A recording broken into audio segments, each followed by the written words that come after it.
The Arizona sun hung low in the October sky, casting long shadows across the weathered headstones of Cedar Hill Cemetery. Sarah Martinez knelt beside the simple granite marker that bore her husband's name, Thomas Martinez. 1982 to 2023, beloved husband and father. The dry desert wind rustled through her graying hair as she placed fresh wildflowers, the same purple lupins. Tom had loved against the cool stone. "Another day without you," she whispered, her voice barely audible above the whisper of wind. Through the mesquite trees, Emma called again. "She's worried about me coming here every day." Sarah's calloused hands, weathered from 30 years of ranch work, traced the carved letters of his name. At 58, she felt ancient, hollowed, out by the cancer that had taken Tom just 6 months ago. Their daughter Emma, living in Phoenix with her own family, couldn't understand why Sarah insisted on making this daily pilgrimage to the forgotten cemetery on the outskirts of Tucson. The cemetery itself seemed to echo Sarah's loneliness. Most of the graves dated back to the early 1900s, when Cedar Hill was a thriving mining town. Now, only a few dozen residents remained, and the cemetery lay largely forgotten, its iron gates creaking in the desert breeze. Cracked headstones tilted at odd angles, and native plants had reclaimed much of the ground between the graves. Sarah pulled her worn denim jacket tighter against the cooling air. The silence here was different from the silence at home there. Empty ranch house, where Tom's coffee cup still sat unwashed in the sink, where his reading glasses remained folded on the nightstand. Here, the silence felt patient, accepting.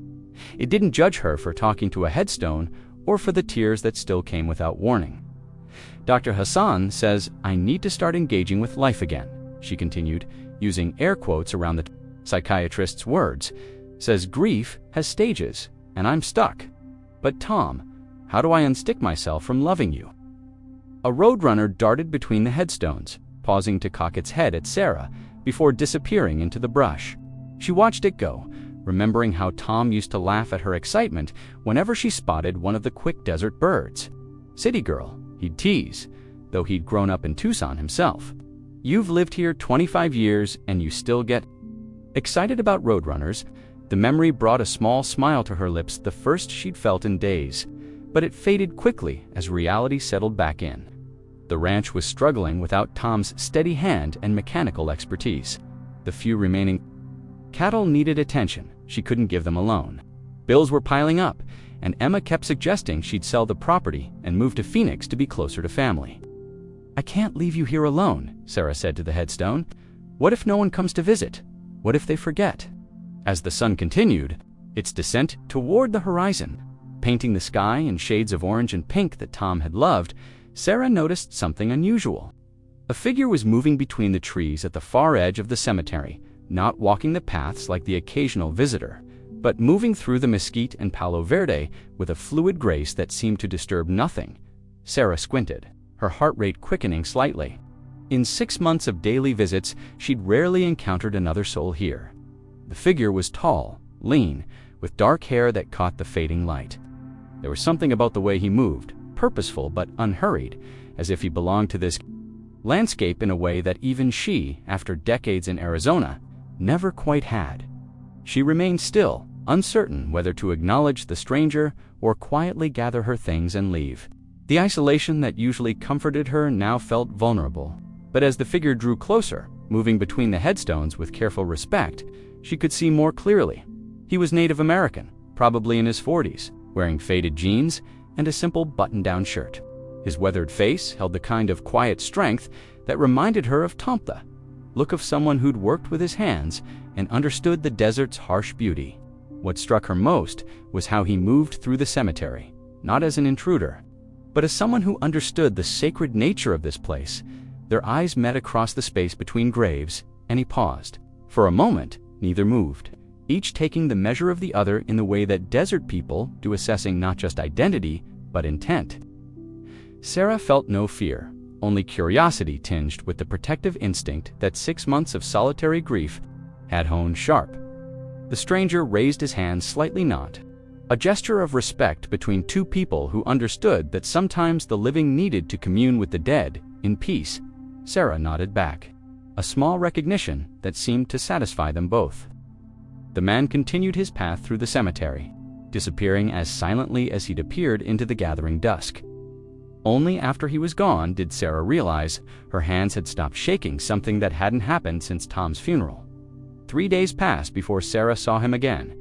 She found herself looking for the figure each afternoon, though she couldn't say why. Perhaps it was simply the novelty of human presence in her private sanctuary.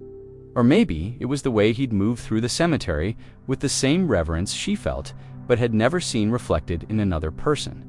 This time, he was kneeling beside a grave in the older section, where the headstones were more weathered and the names harder to read. Sarah had never ventured into that area, assuming it held only the forgotten dead of Cedar Hill's mining days. But watching the man's careful attention to a particular grave made her realize that someone remembered, someone still cared. She finished arranging the day's flowers on Tom's grave and found herself walking slowly in the stranger's direction. Her boots crunched softly on the desert gravel, and she saw him glance up at her approach. Up close, she could see the silver threading through his black hair and the deep lines around his dark ice marks of someone who'd spent a lifetime squinting into the desert sun. "I hope I'm not intruding," Sarah said when she was close enough to speak without raising her voice. "I come here every day, and I haven't seen anyone else who visits regularly." The man rose slowly, dusting off his knees.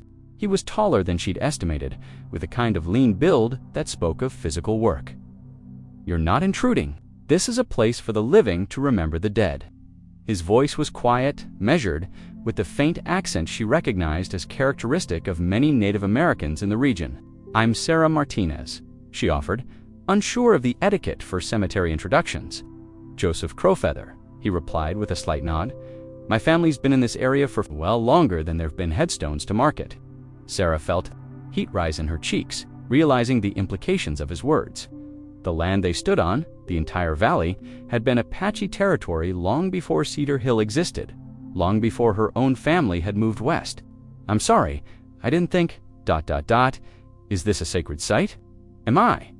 "You're fine," Joseph said gently, seeming to recognize her genuine concern. "Death makes all ground sacred, doesn't it?" Your husband? He nodded toward the newer section where Tom's grave lay 6 months ago, cancer. The words still felt foreign in her mouth, as if saying them might make Tom's death more real than it already was. "Yours." Joseph looked down at the weathered headstone he'd been tending. The carved name was barely legible. "Mary Crowfeather, 1950 to 1998. My wife, 25 years now." Sarah felt a strange recognition, as if she were looking at her own future, a quarter-century of cemetery visits, of tending a grave, of carrying on conversations with the dead. 25 years, she repeated softly. "Does it... Does it get easier?" "Different," Joseph said, after a long pause. "Not easier, different." They stood in comfortable silence for a moment, two people united by loss and the strange customs grief creates. Sarah noticed that Joseph had left no flowers, but instead had placed a small piece of turquoise on the headstone and what looked like sage bundled with sweetgrass.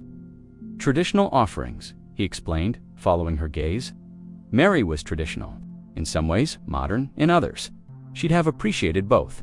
He paused, studying Sarah's face. "You're not from here originally, Chicago," Sarah admitted. "Came out here for college, met Tom, never left, but some days I still feel like an outsider." 30 years in a place. You're not an outsider anymore, Joseph said. The desert accepts you, or it doesn't. You're still here. There was something comforting in his matter-of-fact assessment, as if her belonging wasn't something she needed to prove, but something the land itself had already decided. She thought of all the times Tom had teased her about her city ways, but how he'd also marveled at her ability to adapt, to learn the rhythms of ranch life and desert seasons. "I should let you finish your visit," Sarah said, suddenly aware that she'd interrupted his private time with his wife's memory. "I come most evenings," Joseph said. "You come afternoons. We can share the silence." It was a strange offer, but Sarah found herself nodding. There was something about this man's presence that didn't intrude on her grief, but somehow made it feel less isolating. For 6 months, she'd been the only person who seemed to understand that cemeteries could be sanctuaries, that talking to the dead wasn't pathological but necessary. As she walked back toward Tom's grave to collect the small gardening tools she'd brought, Sarah felt something shift inside her chest, not the lifting of grief, but a slight easing of the terrible loneliness that had been her constant companion. Tomorrow, she thought, she wouldn't be the only living soul in this place of memory and sorrow. Behind her, she could hear Joseph's voice, low and musical, speaking what sounded like Apache to his wife's grave. The sound seemed to fit the desert. Evening perfectly, as natural as the call of a coyote or the rustle of wind through dry grass. 2 weeks into their shared custody of Cedar Hill Cemetery, Sarah and Joseph had developed an unspoken routine. She would arrive in the late afternoon, tend to Tom's grave, and spend time talking to him about her day, her fears, her memories. Joseph would appear as the sun began to set, making his way to Mary's resting place with quiet offerings and what Sarah now recognized as prayers in his native language. Sometimes they would nod to each other across the cemetery.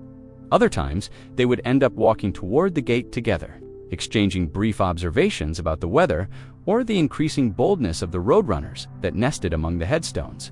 Sarah found these minimal interactions, surprisingly, comforting human contact that didn't require her to pretend she was healing or moving on, or any of the other things well-meaning friends expected of her.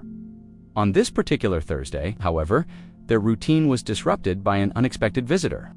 Sarah was replacing the wilted lupins on Tom's headstone when she heard the rumble of a truck engine and the slam of a door. She looked up to see a dusty pickup truck parked near the cemetery's entrance, and a man in an expensive-looking cowboy hat striding purposefully through the gates. The man was clearly searching for something, or someone.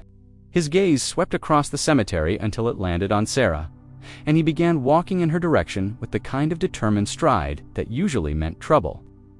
"Excuse me, ma'am," he called out when he was still several yards away. "I'm looking for Sarah Martinez." Emma Torres said, "I might find you here." Sarah's stomach tightened. Emma had been pushing her to meet with various people, financial advisors, grief counselors, real estate agents. This man had the look of someone who wanted to solve her problems, whether she wanted them solved or not.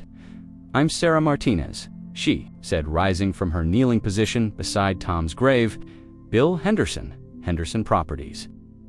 He extended a hand that Sarah reluctantly shook. "Your daughter's concerned about you, Mrs. Martinez.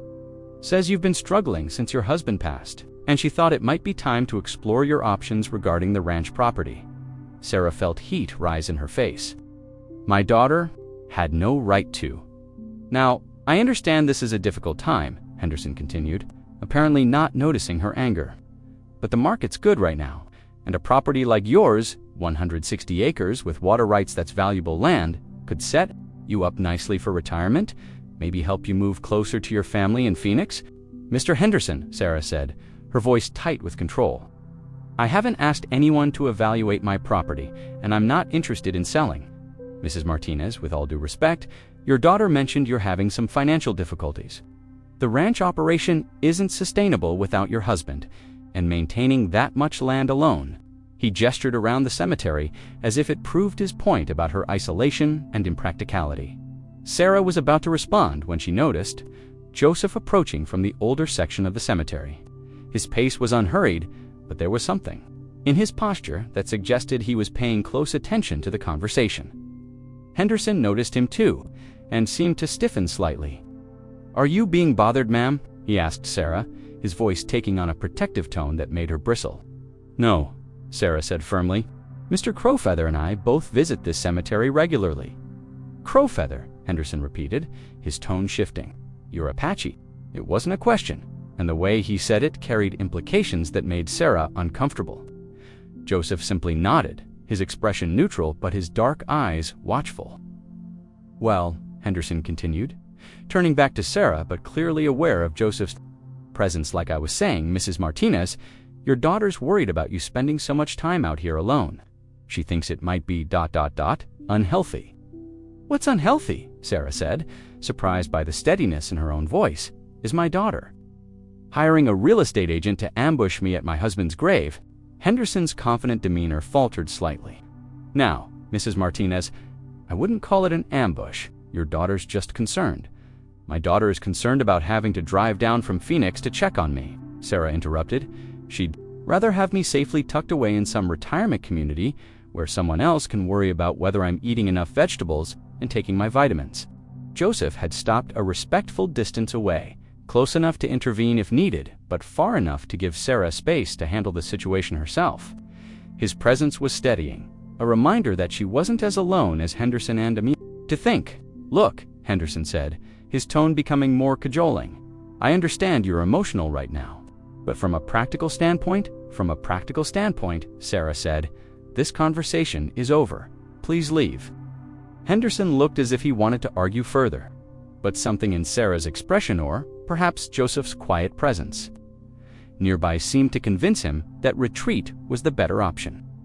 I'll leave my card, he said, pulling out a business card and placing it on Tom's headstone despite Sarah's obvious objection. When you're ready to think practically about your future, give me a call. After Henderson's truck disappeared down the dusty road, Sarah stood trembling beside Tom's grave, anger and hurt warring in her chest. Emma's interference felt like a betrayal, as if her daughter thought she was too grief-stricken to make her own decisions. Are you all right? Joseph asked quietly. Sarah laughed, but it came out bitter. My daughter thinks I'm losing my mind because I come here every day. She's probably been planning this intervention for weeks. Grief makes people uncomfortable, Joseph observed. They want it to follow rules, have a timeline. 20 years, Sarah said, looking toward Mary's grave. Did people try to rush you for the first few years? Yes. Mary's family, my family, friends, everyone had opinions about how long was too long, what was healthy, what was holding me back. Joseph picked up Henderson's business card from Tom's headstone and handed it to Sarah. Eventually, they gave up trying to fix me, and then what? Then I learned the difference between grief that keeps you stuck and grief that keeps you connected. He paused, studying her face. Your husband, what did he do? What did he love? He was a rancher, third generation. He loved the land, the cattle, the way the desert looks different every season. He could fix anything: tractors, windmills, broken fence posts. He used to say the land would tell you what it needed if you knew how to listen. And you? Do you know how to listen? Sarah considered the question. Over the years, she had learned to read the signs when the cattle needed to be moved to different pasture, when the windmill needed maintenance, when a storm was coming. Tom had taught her, but the knowledge had become her own. Some, she admitted. Then, maybe the question isn't whether you can survive without him, Joseph said gently.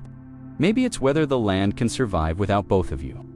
The confrontation with the real estate agent had shaken something loose in Sarah. A recognition that her daily visits to the cemetery weren't just about mourning Tom, they were about resisting the well-meaning pressure to pack up her grief and move on according to other people's schedules. But Joseph's words about the land needing both of them lingered, creating a different kind of discomfort.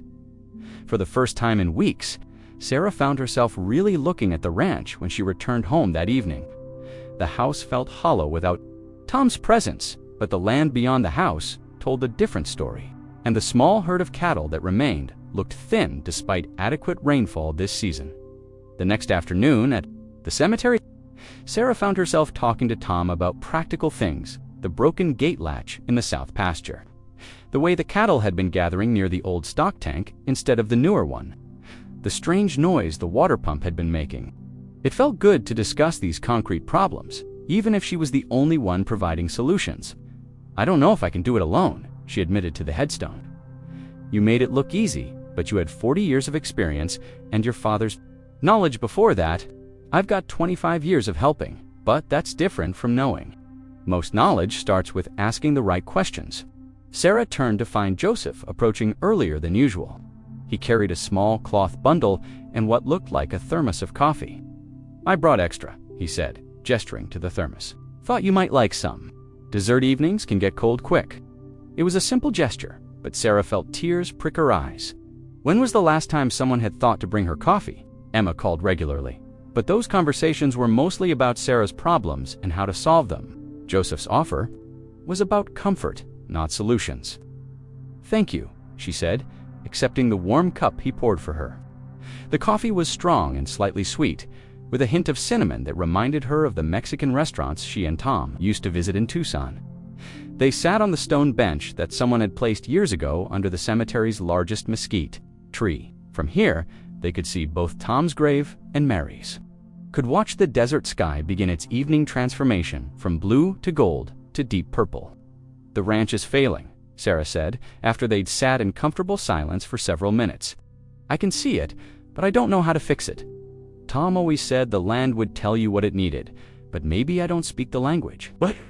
"Do you see when you look at it?" Sarah described the symptoms she'd noticed: the cattle's behavior, the pump's problems, the way certain areas of pasture looked stressed despite adequate water. Joseph listened without offering advice, occasionally asking clarifying questions that made her think more deeply about what she was observing.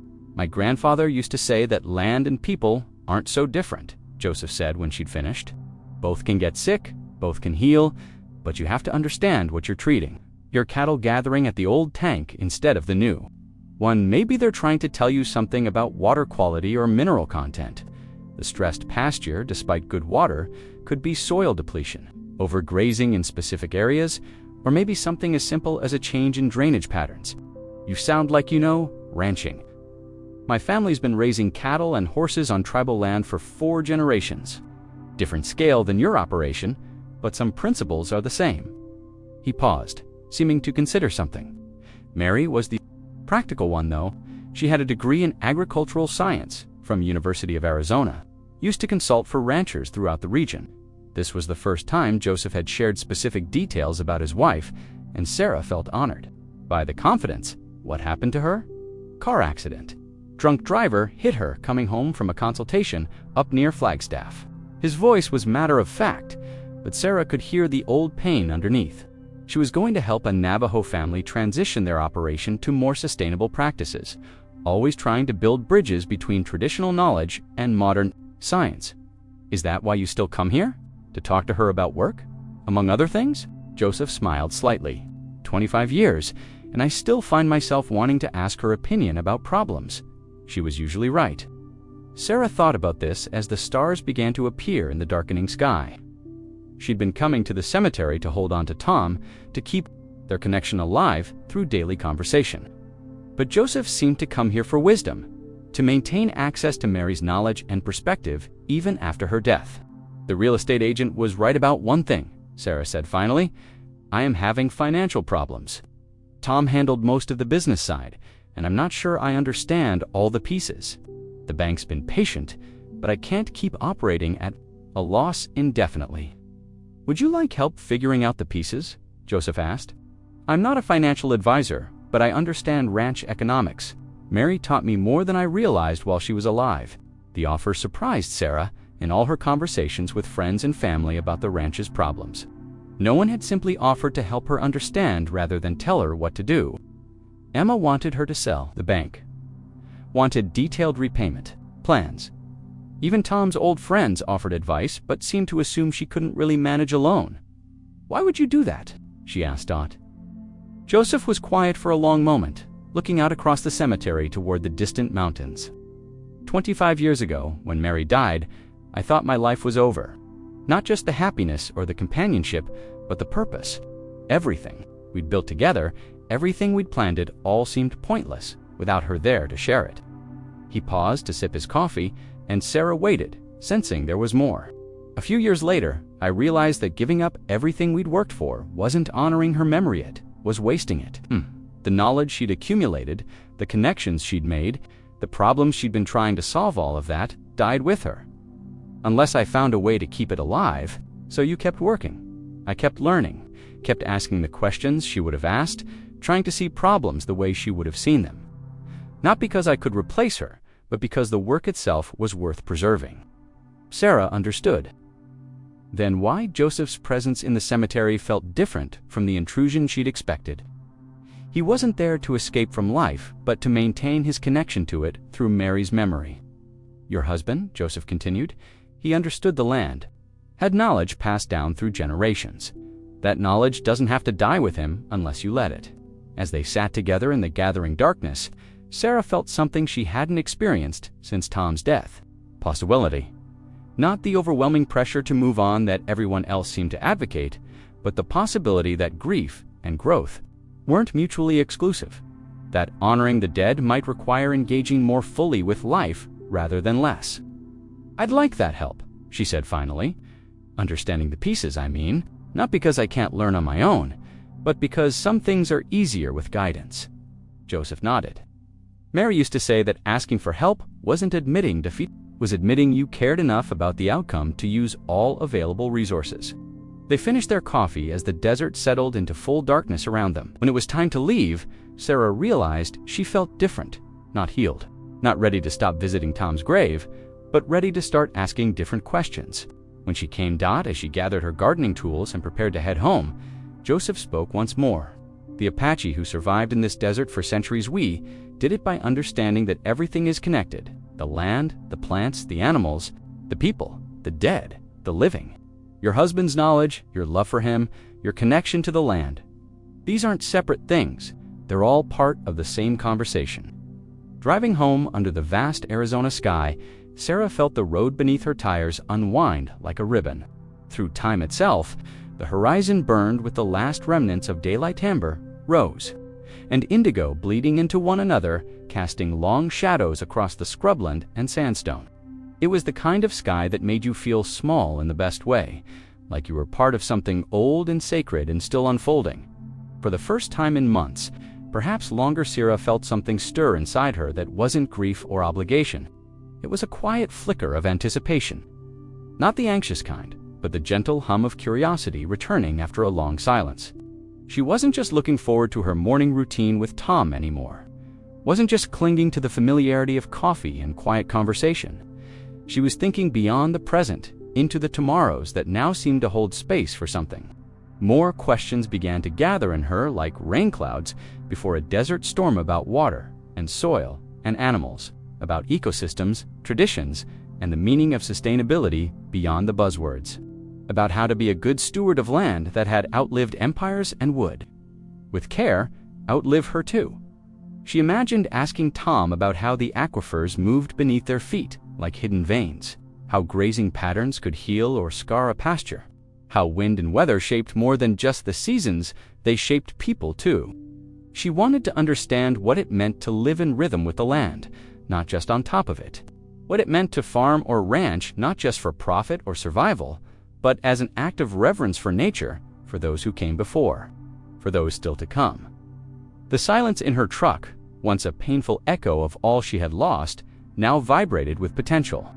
It wasn't empty anymore, it was alive, full of unasked questions, unspoken prayers, and unwritten chapters. The kind of silence that invites reflection, not sorrow. She rolled down the window a little more, letting the desert breeze wrap around her, warm and familiar, tinged with the scent of creosote, dry mesquite, and sun-baked rock. It smelled like memory, like the place where heartache and hope can coexist without canceling each other out. She glanced up at the stars, beginning to prick the deepening sky early ones. Bright and sharp hand thought about how long their light had traveled to reach her. There was something comforting about that, about the idea that the universe never really stopped speaking, only waited for you to quiet down enough to listen. Maybe the land was like that too. Maybe healing was.